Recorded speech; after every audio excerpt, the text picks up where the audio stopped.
Akkam jirtu kabajamoota fi jaalatamtoota hordoftoota biiftuu Oroo bakkuma jirtanitti nageenyi keenya kan kabajaatiif kan jaalalaa isin haa ga'u isiniin jenne taansuudhaan oduu isaa kanaa qabannee dhiyaannee jirra.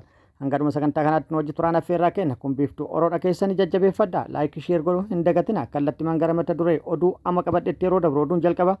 Mootummaan Itoophiyaa diinagdeen Itoophiyaa saffisa cimaadhaan guddataa jira jedhee jira.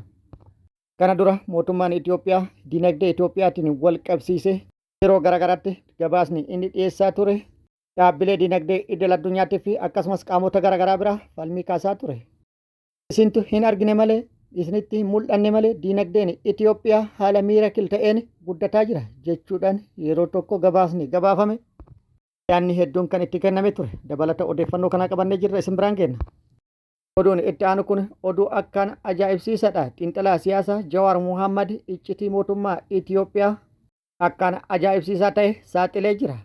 Iccitiin Jawaar Muhammad saaxilee kunis garee maafiyaa 120 jechuudhaan guutuu Oromiyaatti magaalaa Oromiyaa hunda keessatti yakkoota garaagaraa namoota nagaa irratti raawwataa turaniin wal qabatee kan ifoome yoo ta'u, koreen qorannoo garee maafiyaa 120 jedhamu kun waggoota 3 dura qorannoo gaggeesse ajjeefamuu yookaan mootummaan Itoophiyaa ajjeesuu saaxilee jira. Dabalata odeeffannoo kana qabannee jirra isin biraan kenna. Oduun itti aanu oduu oolmaa Oromiyaatti lolli loltoota mootummaatiif waraana bilisummaa Oromoo gidduutti Oromiyaa bakkoota garaagaraatti gaggeeffamaa jiru itti fufee jira. Waraanni bilisummaa Oromoo har'as loltoota mootummaa waliin bakkoota garaagaraatti lola gaggeessuu fi lola bakkoota garaagaraatti loltoota mootummaa waliin gaggeesse irratti injifannoo argadhe jedhee jira. Gara mootummaatti maaltu jedhame kan jedhus qabannee jirra isin biraan kenna. Oduu biyya alaatiin haalli nageenya baha giddu galeessaa akkaan wal xaxaa fi muddamsuu hamaa uumee jira. Ameerikaan guyyaa kaleessa doonii boba'aa feete alaabaa Iraan fannifattee deemaa turte haleellaa erga irratti raawwatee booda to'atuu beeksisee jira. Iraanis har'a haleellaa haaloo bahuu raawwadhe jettee jirti. Gara biraatti mariin araaraa marsaa lammaffaan guyyaa boruu Iraaniif Ameerikaa gidduutti Paakistaanitti gaggeeffamuuf ture kan hin gaggeeffamne ta'uun beekamee jira. Iraan jila marii garasitti hin ergine jedhamee jira. Kun immoo abdii nageenyaaf eeggamaa ture kan bishaan itti naqe ta'ee jira. Dabalata odeeffannoo kana qallee qabadhee jira. Guutuu odeeffannoo kanaa fi kan biroo wajjin isin wajji kan turu ani Bariisoo Ganamooti. Guutuun oduu wal duraa duuban akka itti aanu kanatti isiniif dhiyaata. Diinagdeen Itoophiyaa saffisa ol aanaan guddate jedhee jira. Mootummaan gabaasni raawwii hojii guyyoota 100 fi karoora raawwii hojii baatiiwwan 9 taasifame jedhameen diinagdeen biyyattii saffisa ol aanaan guddate jedhamee jira. Gabaasa ministeera karooraa fi misooma Fiitsum Asaffaa dhiyeessan yeroo ammaa guddinni biyyattii parsantii 9.2 kan gahe yoo ta'u, dhuma waggaa bajata bara kanaa irratti ammoo gara parsantii 10.2tti ol guddata jedhamee jira.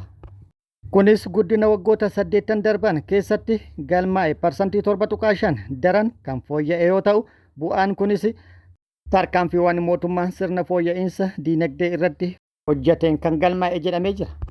Kan nama ajaa'ibu garuu kana duras diinagdeen Itoophiyaa haala adda ta'ee fi raajii ta'een miirakil haala ta'een guddatee jira jechuudhaan yeroo garaagaraatti nutti himamaa ture yookaan uummataaf ibsamaa ture.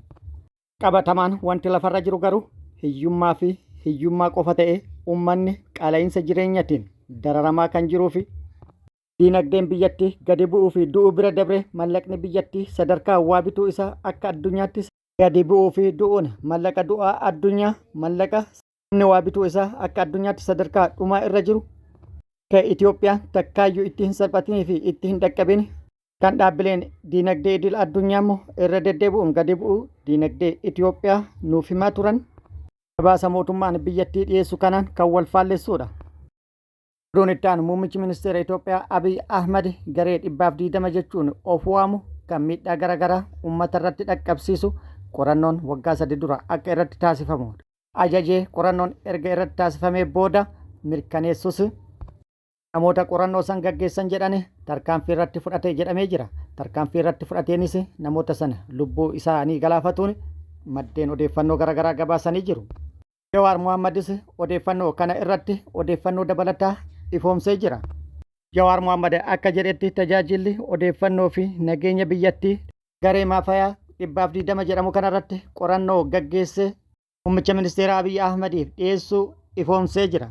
Jawaar odeeffannoo har'a qoodeen sochiin garee maafiyaa 120 jedhamu kun Olaa kan ture uummata nagaa yookaan immoo hawaasa qofa osoo hin taane dhaabbilee garaagaraa irrattis badii garaagaraa raawwataa ture jedhee jira.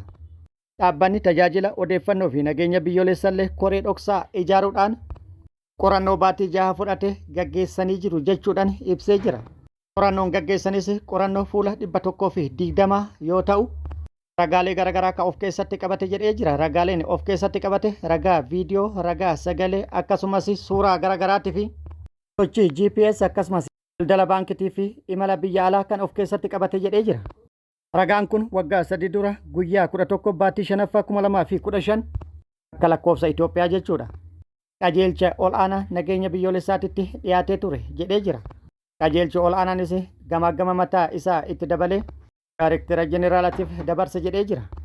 Daayireektarri ol'aanaa fi itti aanaan isaanii qabiyyee qorannoo kanaa mirkaneessanii gaafa guyyaa 21 baatii 6ffaa 2015 akka lakkoofsa Itoophiyaatti muummicha ministeera Itoophiyaa Abiyyi Ahmadiif dhiyeessanii jiru jechuudhaan ibsee jira. Muummichi ministeera Itoophiyaallee qaamolee garaagaraa kan akka tajaajila odeeffannoo fi akkasumas kan biroo wajjin irratti mari'atuudhaan gabaafni kun sirrii ta'uu isaa irratti walii galanii jiru jechuudhaan Jawaar Mohammad ibsee jira. Erga kana mirkaneessanii booda garee maafiyaa kana irratti tarkaanfiin amma yoo kan fudhatamu taate sirnicha irratti dhiibbaa uumuu danda'a jechuudhaan yeroodhaaf akka adda citu taasifame jedhee jira. Dubbiin kun haa bulu erga jedhanii baatii tokko booda garuu miseensonni koree qorannoo kana gaggeessan tokko tokkoon guuramanii tarkaanfiin irratti fudhatamu ragaa gahaa qaba jedhee jira Jawaar Mohammad.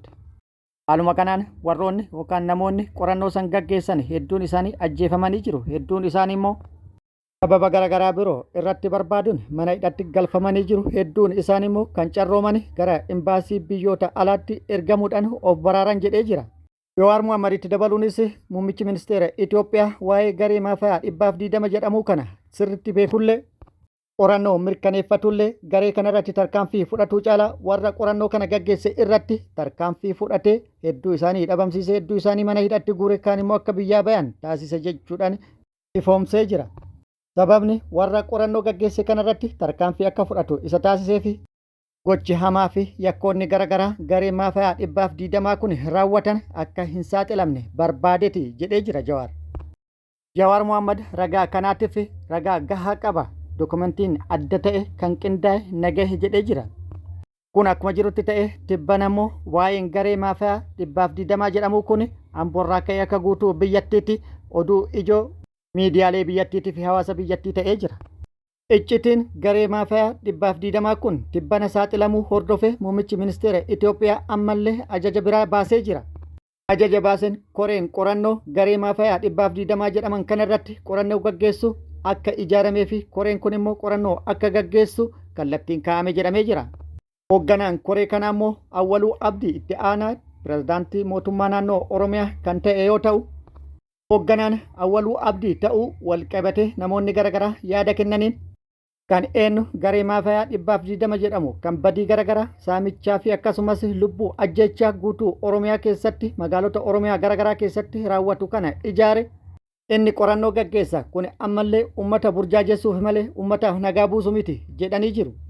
Oduun itti aanu lolli loltoota mootummaatiif waraana bilisummaa Oromoo gidduutti Oromiyaa bakkoota garaagaraatti yookaan zoonilee garaagaraa keessatti gaggeeffamaa jiru akkuma itti fufetti jira. Waraanni bilisummaa Oromoo har'as bakkoota garaagaraatti lola cimaa loltoota mootummaa waliin gaggeessuu fi lola bakkoota garaagaraatti loltoota mootummaa waliin gaggeesse irrattis miidhaa dhaqqabsiisuun miidhaa qaamatii fi kan lubbuu dhaqqabsiisuun meeshaalee waraanaa hedduu irraa hiikkatuun injifannoo argadhe jedhee jira. Haaluma kana waraanni bilisummaa Oromoo zoonii kibba Oromiyaa bakkoota garaagaraatti loltoota mootummaa waliin tibbana fufteedhaan lola gurguddaa gaggeessaa turuu beeksisee jira.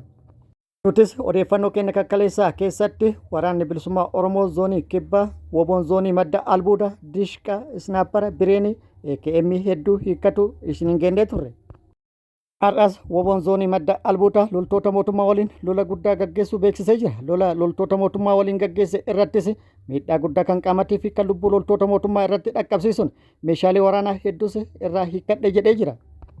Meeshaalee waraanni bilisummaa Oromoo hiikkadhe jedhes xiqqaa hanga guddaatti kan viidiyoo irratti argitan kana yoo ta'u haala kanaan irraa hiikkatuudhaan galii mooraa waraana bilisummaa Oromootiif taasise jedhee jira.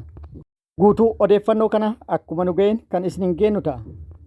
Haaluma wal fakkaatu waraanni bilisummaa Oromoo zoonii lixa Oromiyaa Wallagga Bahaa aanaa guutoo giddatti loltoota mootummaa waliin lola gaggeessuu fi injifannoo irratti argatu odeeffannoon nu gahee jira. Aanaa guutoo giddaa ganda Finiiraa jedhamutti eebla 18,2026 guyyaa tokko dura jechuudha. Loltoota mootummaa maqaa sakattaa waraana bilisummaa Oromootiin magaalaa Naqqamtee irraa ka'uudhaan waraana bilisummaa Oromoo sakatta'uuf barbaaddee itti dhayxe irratti haleellaa raawwadhe jedhee jira. Haleellaa loltoota mootummaa irratti raawwateen miidhaa qaamaa fi kan lubbuu kan irratti dhaqqabsiise yoo ta'u, loltoota lama battalumatti addunyaa kanarraa godaanse lama immoo madeessuun kan hafte immoo kan baqachiise ta'uu waraanni bilisummaa Oromoo beeksisee jira. Bakkoota lolli itti gaggeeffame kanaan wal qabate gama mootummaati wanti jedhame hin jiru. Kaan immoo odeeffannoo argachuu yaallee jirra. Odeeffannoo argachuu hin dandeenye akkuma arganneen kan isin kennu ta'a. Gama biraatiin miseensonni raayyaa ittisa biyyaa hedduun Oromiyaa bakkoota garaagaraa irraa gara mooraa waraana bilisummaa Oromoo dhufuu itti fufanii jiru. Har'as bakkoota garaagaraa irraa loltoonni hedduun gara mooraa waraana bilisummaa Oromoo hidhannoo guutuu wajjin dhufanii jiru. Isaan gara mooraa waraana bilisummaa Oromoo dhufanii fi waraanni bilisummaa Oromoo simannaa taasise kan viidiyoo irratti argitan kana yoo ta'an, muraasni isaanii haala viidiyoo irratti argitan kanaan gara mooraa waraana bilisummaa Oromoo dhufuudhaan waraanni bilisummaa Oromollee simannaa taasiseefii jira. Isaanillee simannaa taasifameefis itti gammadanii jiru. Yaada kennaniin gara mooraa waraana bilisummaa Oromoo dhufutti akka gammadan dubbatanii jiru. Biyya alaatiin haalli nageenya baha giddu galeessaa kan abdii fixate yookaan abdii fixachiise yookaan abdii kutachiise ta'ee jira. Wal dura dhaabbannaan wal doorsifni wal sodaachisuu fi akkasumas wal akeekkachiisuun cimeetti fufee jira. Gurri hulaa Hormuz irratti Iraanii fi Ameerikaan kaahame cimeetti fufee jira. Ameerikaan guyyaa kaleessa doonii boba'aa fe'ee imalaa ture kan alaabaa Iraan fannifattee deemaa ture. Dhukaasa irratti banuun erga dhukaasa irratti bananii booda immoo to'annaa jala oolchuu pirezidaant Doonaald Tiraamp beeksisee jira. Gocha waraanni Ameerikaa raawwate kanaaf Iraanis haaloo ba'uuf akeekkachiiftee ture. Haaluma akeekkachiifteen doonii waraana Ameerikaa guddaa tokko irratti har'a haleellaa misaa'elaatii fi diroonii raawwatu Iraan beeksiftee jirti. Tarkaanfiin gama lamaaniyyuu fudhatamuu jalqabe kun lola marsaa lammaffaatii fi balbala baninnaa kan jedhu sodaan guddaan uumamee jira. Tarkaanfiin gamaa gamanaa walirratti fudhatuu jalqaban kunis marii marsaa lammaffaa Iraanii fi Ameerikaa gidduutti boru Paakistaanitti gaggeeffamuuf ture irrattis dhiibbaa uumuun dhagahamee jira. Iraan waliigaltee dhukaasa dhaabuu cabsitee jirti jechuudhaan Ameerikaa himattee akkasumas doorsisaa fi sodaachisa Ameerikaan irratti gaggeessaa jirtuun gara marii deemuu kan hin dandeenye ta'uu fi kan waliin amanne ta'uu ibsuudhaan marii boru gaggeeffamuuf ture irraa hafuu beeksiftee jirti. Kun immoo rifaatuu guddaa uumee jira. Haala kanaan muddamsuun hamaan uumamee jira. Muddamsuu fi haala amma jiruun lolli marsaa lammaffaa deebi'ee akka hin kaane wanti daangessu hin jiru jechuudhaan sodaan guddaan uumamee jira. Gama biraatiin gama lachiyyuu lolaaf qophiin taasifamaa jiru cimee itti fufee jira. Iraanis of qopheessaa jirti. Ameerikaanis humna guddaa gara baha giddu galeessatti dhaqqabsiiftee humni waraana Ameerikaa qophiidhaan akka taa'u yookaan ajaja qofa akka eeggatu Ameerikaan beeksiftee jirti. Erga mariin marsaa lammaffaa gaggeeffamuuf ture fashale wanti eeggamu waraana qofa akka ta'e hedduun xiyyeeffannaadhaan yaada kan itti kennan yoo ta'u, lolli marsaa lammaffaa Ameerikaa fi Iraan gidduutti ni ka'a taanaan lola biyyoota lamaanii qofa osoo hin taane lola naannawaatii fi akkasumas addunyaa ta'uu danda'a jedhamee jira. Ulaan Hormuz cufamee jira. Galaana Diimaa irrattis geejjibni taasifamu adda cituun isaa kan shakkii hin qabne jechuudhaan hedduun yaada kennanii jiru. Turri kanaa immoo Huutiin akeekkachiisee ture tarkaanfii fudhachuu danda'a. Tarkaanfii fudhannaan immoo sochiin ni danqama. Ammaayyuu boba'aan addunyaa hanqatee jira. Gatiin dabalee jira. Gaafa guutumaan guututti ulaan kun lamaan cufaman immoo addunyaan rakkoo hamaaf saaxilamuun isii waan hin oolle. Diinagdeen addunyaallee rakkoo hamaaf kan saaxilamu ta'uun ifa galaadha. Gama biraatiin immoo pirezidaant Doonaald Tiraamp ibsa amma kenneen Iraan gara mariitti kan hin dhufne yoo ta'u taate haleellaan cimaan kan irratti raawwatamuu fi boombii irratti roobsuun bu'uuraalee misoomatii fi akkasumas buufataalee madda anniisaa Iraan irratti tarkaanfii kan fudhatu ta'uu kana duras beeksisaa ture ammas irra deebi'uudhaan akeekkachiisee jira. Walumaa galatti abdii kutannaa hamatu baha giddu galatti uumamee jira. Rakkoon hamalleen as deemaa jira. Immoo Waaqayyoon nagaa haa buusu jenna. Kabajamoota fi jaalatamtoota hordoftoota Biiftuu Oroo oduu namaaf qabadde kana hanga ammaa kana guutuu oduu wajjin si wajjin kan ture ani Bariisoo Ganamooti. Hanga yeroo itti aanutti deebinee wal agarrutti nageenyi Rabbi isiniif haa baay'atu. Nagaatti nu turaan hawwii kennaa nagatti nu tura.